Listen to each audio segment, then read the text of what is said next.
Hello there, and I'm back with Alasdair Pinkerton. Hello, Alasdair. Hello, Neil. Good to see you. Been a couple of months. If you know, more than that. Always too long, Neil. It is. Do you know what? I love chatting to you because we just talk about anything and everything. Put the world to rights, basically. Well, I'm glad that Jack wasn't filming what was happening prior to this interview formally starting. But what I want to talk about with you today is a few things. I want to talk about you. Okay. Okay, let's start off with there. So, Yeah. 5 years ago, you had a phone call or a letter to say, by the way, you're running for Parliament.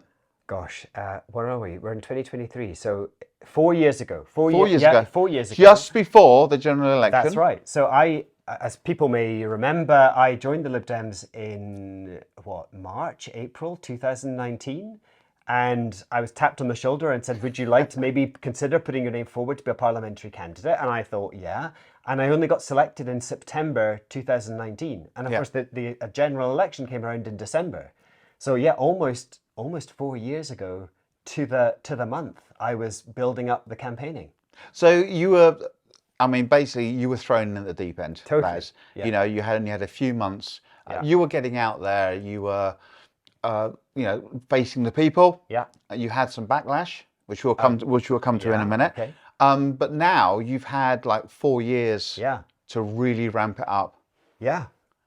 And it's been amazing. And it's been a hugely busy 4 years. You know, think about after that general election in 2019, we tipped almost straight into COVID. Yeah. You know, within just a few months. Well, that's when I got to know you during COVID. Absolutely. So there, we were then getting to know each other, and we were organising the pharmacy runs and the food bank and all of that COVID response in this area and across Surrey Heath. And to be honest, that was, I really got stuck into voluntary activity in the borough at that point. And it's never stopped. Really, after that, there's always been another thing that we've been trying to do to keep the community going and keep it active. Whether that be supporting the firefighters who were dealing with the wildfires, on Chopham Common. Were you dropping off food? I was dropping off food there a couple of years ago. But also, it's just about trying to keep the community aware of what's going on. Yeah. And as you know, I fundamentally believe that an MP for an area should be part of the community that they wish to represent. And here we go with the political bit. I know. Well, I don't want to get too political too early, but it's just about being part of the community. And, it is. And that might be just coming down to the car show or going down to watch my kids play rugby in down at Watchett's Recreation Ground or whatever. But I'm everywhere always, but then that makes me no different, actually, frankly, to most parents and other people who are around the community all the time. And I don't feel I have to photograph myself doing it all the time, but people will see a lot of me, and now people know who I am.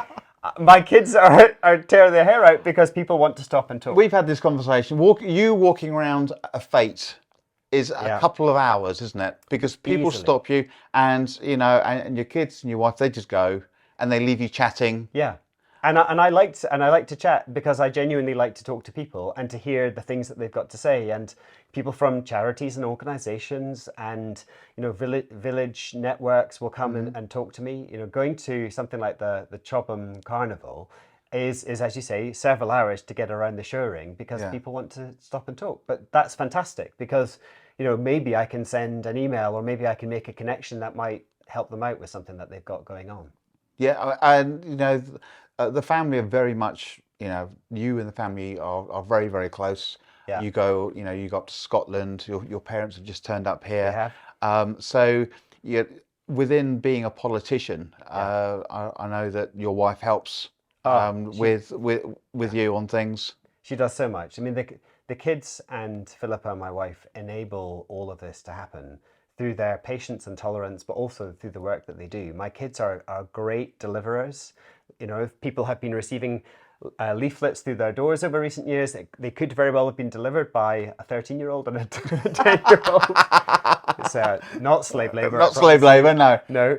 And Philippa's heavily involved as well, both formally, but also just, frankly, looking after the kids to let me go and do what I have to do. It is a whole family thing. And it takes a big toll, trying to juggle all of these things together. I'm not complaining. It's the job I want to do. But it's a massive commitment. And I think people sometimes ask me, so are you paid by the Lib Dems to do this? I've never had a penny for any of this stuff, because that's not what happens. You just have to find the time to do this in your spare time, whilst also holding down my job at Royal Holloway. So of course you have a proper job, don't you? I do. It sometimes doesn't feel like that, or people don't necessarily realise. I know. But yeah, I'm a professor of geopolitics at Royal Holloway University. So I've got my students to teach, and the admin to do, and the grant applications to write, and the papers to get submitted. So yeah, it's a constant juggle to try and keep all of these things going. I mean, going back to the political side now, Surrey Heath is now Liberal. They've got a Liberal borough council. Yeah. So which you really pushed, and you really helped with that. With that, I mean, how do you feel is that a great change? It's been Conservative for so many years. Yeah. So Surrey Heath was created as a borough in 1974 as the result of the Local Government Act, and it's been Conservative ever since. Yeah, Conservative majority for 49 years until May 2023, and then June, because of course there was the extra election. Yeah, the little extra bit, from the Green. So now we have 24 councillors who, are. This is a huge transformation, because the council has been run by the Conservatives for 50 years, and that sets a culture.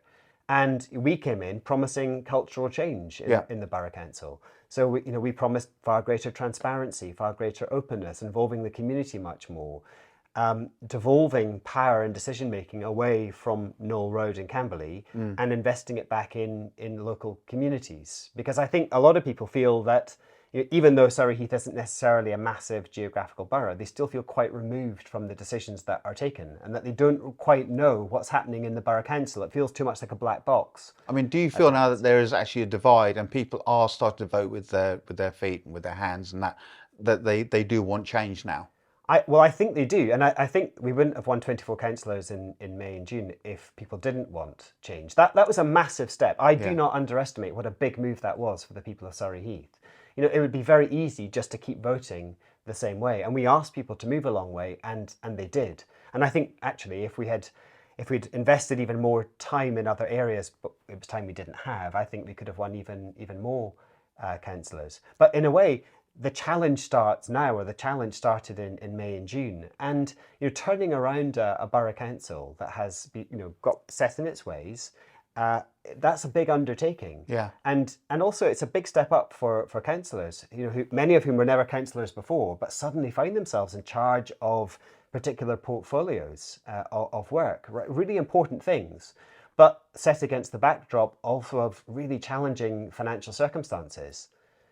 Like the borough council is not in a great financial shape. We know about the purchase of the mall and things in the past. That's left us really exposed to rising interest rates and like changing economy and dip in the retail sector, as we were talking about before we press record. This has left us really exposed. So these are not going to be easy times. But I'm really glad that we've got these councillors who will listen to the community to try and understand how we can together plot a way through this. Well, and we've got 4 years, so let's see what happens, basically. Yeah, absolutely. And then once again, obviously people will vote the way they want to vote. And then they will judge us on our record, as they should. And if we have not done an adequate or sufficient job, then they will cast their judgment in May 2027. Is that right? It seems like a long time away, but it isn't. It isn't, So now with your just going back, last time you received some backlash from people, some comments and that. How have you found it leading up this time? Are you still getting comments or? No.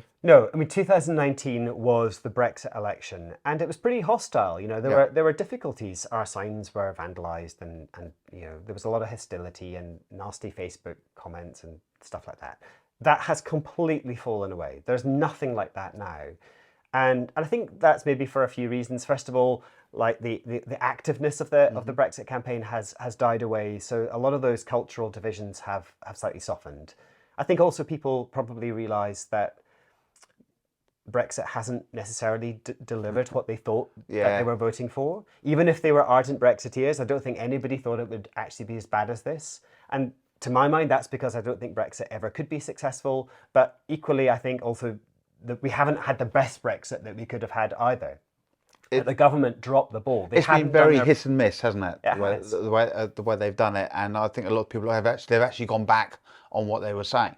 Yeah, I mean, that doesn't necessarily mean that people would choose to vote differently if they were asked the same question again. But I don't think that Brexit has been delivered in terms of the way it was being promised by the Brexit and the Leave campaign in 2016. It has not been the land of milk and honey. We are now definitely more exposed to, higher inflation, for example, because our import costs are higher. But the truth is we are now where we are. There's no easy way back into the European Union, and I don't think any political party is saying that it would be easy to get back in. But we could certainly make Brexit work slightly better than it's doing now. Yeah. And personally, I believe the best way to make it work is by trying to keep as close in alignment with the EU as possible, because they are our biggest market. And I think most of us are now experiencing the inconvenience of travelling and moving goods between. If you have a small business, moving goods now is, it's horrific. Yeah. And a lot of these companies, where they started up, they were, they have manufacturers abroad. They buy materials from abroad. Yeah. And it's pushed everything up. Yeah, it's really expensive and inconvenient. Something that you used to be able to literally get a courier to deliver a product from Belgium to the UK.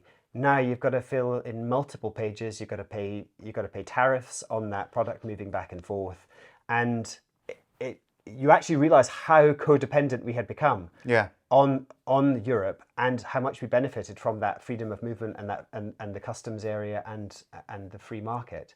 But that's gone, and it's not coming back anytime soon. Why? Largely because Europe wouldn't want us back, because we had become such a pain to them. Yeah. They have wasted 5 years of their political life negotiating with us. They don't want to go through that again, and I don't think we can ask them to do that again. So we've got to just try and make the best of what we've got. Well, it's going to be interesting to see Brexit is still very much there. It's that word. I mean, everyone hated the word at the time, and I think they hate it even more now. I know even people go on holidays having to fill out extra visas. It's almost like we're being punished for leaving. And try and take your dog into Europe now, and you'll realise that you're now spending hundreds of pounds and having to get multiple pages just to get your dog. Whereas before, I know if you had a passport, you could just take the dog. It was easy. Yeah. Yeah. So, okay, now, coming up, yeah, you have the Liberal Gala. Is it Liberal Gala or...? Well, it's our big annual fundraising dinner. I say annual, it's in fact going to be our first ever major fundraising dinner. Okay. And this is because we know that there's a general election coming. There has to be we're recording this in early October 2023. There has to be a general election by January 2025. Yeah. Okay. So this general election will come in the next 15 months. And we know that the Conservatives have been raising tens of millions of pounds over recent years. They've got a massive war chest.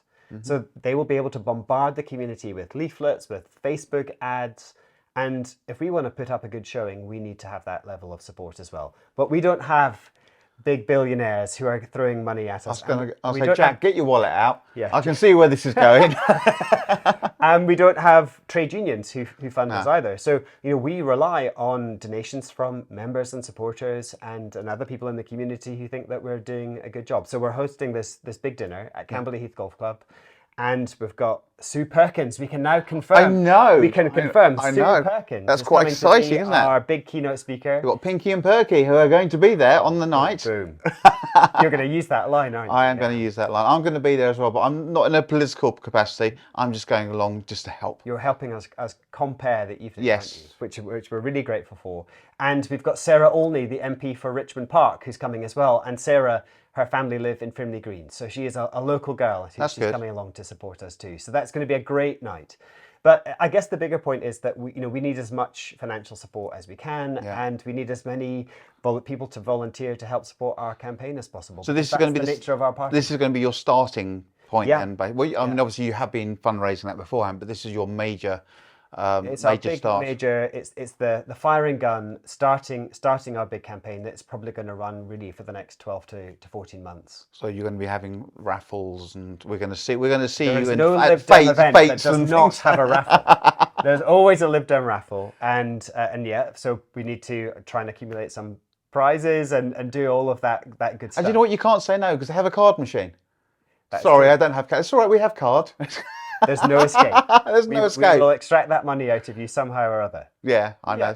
But no, that is going to be a really fun, and that's the for you. That's going to be a turning point because you're obviously giving a little speech as well. I'll be giving a speech to to launch our general election campaign. We had a great strategy weekend a few weekends ago in Pirbright, because I guess one of the other things that the public may not know is that Surrey Heath is changing for the next election. Well, you were just saying about this. It's a little bit ridiculous, really. But please tell. Okay, so there's going to be boundary changes. So Surrey Heath, the constituency, includes Surrey Heath Borough, but it also includes Ashvale and Tongham at the moment. But our constituency has grown too big. So the government, the Electoral Commission, are resizing the constituencies. So they're cutting about 10,000 people out of the constituency. We lose Ashvale and Tongham, and we're gaining instead Pirbright and Normandy as new areas that are being added to Surrey. Can we talk about this? We can. This is official. This is official. Yeah. Okay. So, we don't want to talk about it, and then it's like, you can't talk about that. It hasn't been announced. We can definitely talk about it. Yeah. So it's happening. So, but as you and I know, Pirbright and Normandy don't feel naturally part of Surrey Heath because there's the railway that cuts off those communities from the rest of us. Yeah. Yeah. So, but of course, somebody somewhere with a cartographer's pen has decided, that makes sense. So we're it doesn't look that far away, does it? No. No. But it's only about that much. yeah. It's just there. So it's just there. Yeah. Yeah. This is like the great British history of mapping empire and making rational decisions about places. It's a slip of the pen. A slip of the pen. Yeah. Slip of the pen. Exactly. Yeah. But so you then, should you elect it as MP, that you will then be having to go out to obviously Pirbright and Brookwood and that. As you would do to West End and Bisley. Yeah, totally. And I feel like I've really got to know West End, Bisley and Chobham and Windlesham and all of our communities really well over the last 4 years. I have not got to know Pirbright and Normandy because we've just found out that they're being added to the constituency. So we hosted our first event down there in Pirbright just a few weeks ago, and it'll be really interesting to see how that falls. Yeah. And how they respond to finding out who their MP might be. Hi, I'm Al. I'm Al, and I'm your candidate. Yeah. And here's the alternative. Whoever that alternative will be. It's currently Michael Gove, as we know, but who knows if he'll stand again. We just so you all know that we do ask Michael Gove quite a few times to come on camera for a little chat like this. Nothing serious, but he's never actually replied. Oh. I know. I'm sorry to hear that. So, it's going to be quite interesting for having you, in Surrey Heath. It means that we can literally just say, do you want to meet up? And we'll have a chat. So, it could be a monthly thing and meet your MP monthly. I think, it's a brilliant idea. I mean, is that not what an MP is meant to do? To reach out to the community and talk to them and understand the things that are going on in all kinds of ways? I say to Michael, if you're out there, if you're watching this, take up the offer. It couldn't be more pleasant.